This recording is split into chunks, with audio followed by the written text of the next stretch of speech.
Hello, আসসালামু আলাইকুম guys. আশা করছি সবাই খুব ভালো আছেন। আজকে একটা নতুন ভিডিও নিয়ে আসলাম।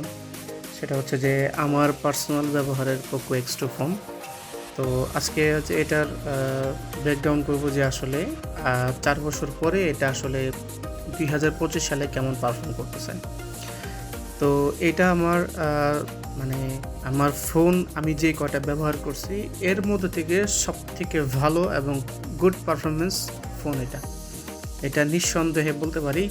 কারণ হচ্ছে যে এটা ২০২০ সালে যখন বের হয় তখন এটা হচ্ছে স্ন্যাপড্রাগন প্রসেসরের সাথে 64 মেগাপিক্সেল ক্যামেরা, ৪টা ক্যামেরা সেটআপ ম্যাক্রো এবং 64 মেগাপিক্সেল। ফ্রন্টে আছে হচ্ছে আপনার 20 মেগাপিক্সেল ফ্রন্ট ফেসিং ক্যামেরা, সাথে ম্যাক্রো আছে, ওয়াইড অ্যাঙ্গেল লেন্স আছে, অনেক কিছু আছে। এই যে দেখেন, wide angle lens, main sensor, macro camera এবং পোর্ট্রেট সব কিছু আছে। যে সাইড মাউন্টেড ফিঙ্গারপ্রিন্ট আছে এবং সেটা ওই মুহূর্তে অ্যাকুরেট অ্যান্ড ফাস্ট। স্টিল এটা অ্যাকুরেট অ্যান্ড ফাস্ট। আমি আপনাদেরকে দেখাচ্ছি, আমার ফিঙ্গারপ্রিন্ট এটা সেট করা আছে। আমি জাস্ট না, এটা ফেস আনলক হয়ে যাওয়ার কারণে এটা দেখাচ্ছি।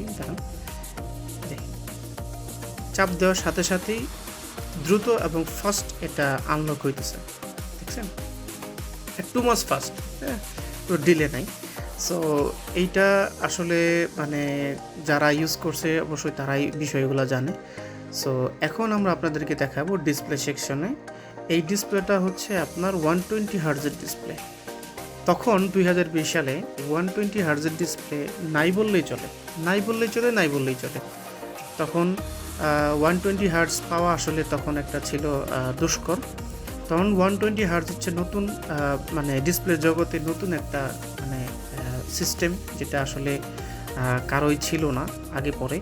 সবাই 60 হার্জ, 50 হার্জ, 40 হার্জ ইউজ করতো, 90 হার্জ ইউজ করতো, কিন্তু 120 হার্জ আসলে তেমন কোনো কোম্পানি দিতে পারছিল না। তখন ওই মুহূর্তে পোকো X2 120 হার্জে আসায় তখন বেশ মার্কেটে সাড়া ফেলছিল।